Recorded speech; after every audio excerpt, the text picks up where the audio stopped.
أمة الإسلام بشرى إننا نلمح فجرا في شباب قد أشاد.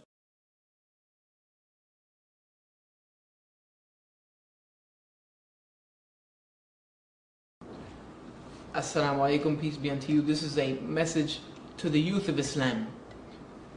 I know that in the society that we live in, you are bombarded from every side, from every means by temptation, by the life of this world, wanting to become full into the life, wanting to be tempted by the things that are put in your face every day through media, through school, through friends, through peer pressure, through music, through all of these things, gangs, drugs, all of this enter into your realm every single day, enticing you away from Islam. I want to tell you from experience that I've been there and done that. I was a very good Christian as a young boy, and then after becoming fed up with Christianity, leaving Christianity, becoming distraught about the truth of God, I left and entered completely into the dunya, the life of this world, completely fulfilling my lust, wanting to party, wanting to be with girls, this, that, and the other. But I will let you know that it is a complete facade. The pleasure that it brings is only temporal. It is only temporary, and then it leaves you with nothing behind it. This is the trick of Satan. This is the trick of Shaitan, to entice you with so beautiful things that become a mirage. Once you get them, they fade away and they're gone. And they leave you with nothing but despair and depression. So I would say to the youth, to do your best, to try to avoid these things. Use the energy of your youth to try to better yourself and to try to better the world around you through Islam. But young people tell me, but I'm young. Why can't I just party and have fun while I'm young and then practice Islam when I get older? And I ask them, what promise do you have that you're going to reach old age? What promise do you have that you're going to live till tomorrow? What promise do you have that you're going to walk away from me and make it 5 more minutes? We don't know our time. We don't know the qadr or the predestination that Allah has set for us in our life. We don't know where we're going to end up tomorrow.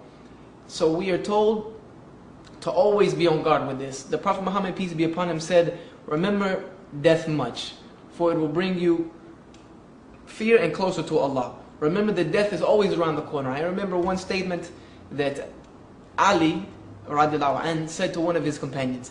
He told him that you take one step, death takes 2 to catch you. So no matter how far you go, how fast you run, death will always catch you. And then the last, I'm going to leave you with a statement of Prophet Muhammad sallallahu alaihi wasallam, peace and blessing of Allah be upon him. He was talking to one of his companions and he drew 2 lines in the sand. He drew one line and then a little farther he drew another line. He said this farther line is a man's hopes. It is what a man wishes and desires to do with his life. He said this line in front of it is his death. He said verily this line will catch him before he reaches this line. So we have to remember that death is always around the corner, and our goal is to have paradise, to enter into the paradise and to live an eternal existence among those who are beloved by Allah. And we only can do that through submitting ourselves every single day, every single minute in Islam.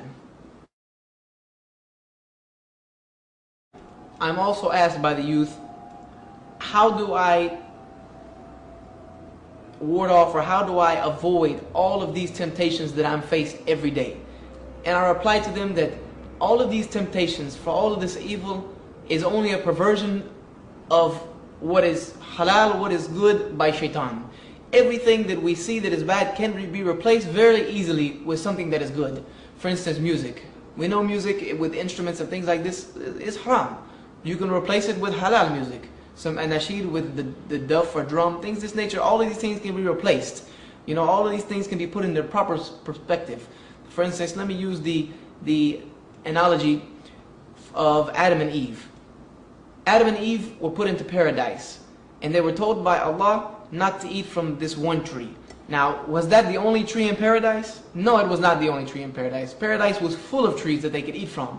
But Shaitan tempted them and induced them and enticed them to eat from this tree, because this is the one that is so beautiful. This is the one that tastes the best. Just like as we are bombarded every day with images of, oh, this bad thing, this thing is very good.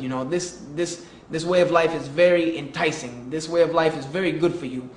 And we know for sure that there are many things around us that are just as good, but that are legal and halal by Allah's means. We just have to take a minute, look around the tree, look behind the tree, find all of those other things that are around it that are good, and focus on those things, instead of just allowing shaitan to focus our vision just on those things that are bad. And my final advice to the youth is going to be using a story that Allah narrates to us in the Quran when Luqman gave advice to his son. He said to his son 10 things, which I call the 10 commandments of Luqman al-Hakim, the wise. He said to his son, he said, "O my son, do not ever commit shirk.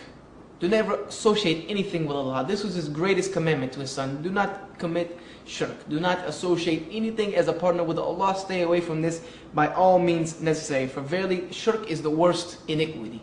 It's the worst evil.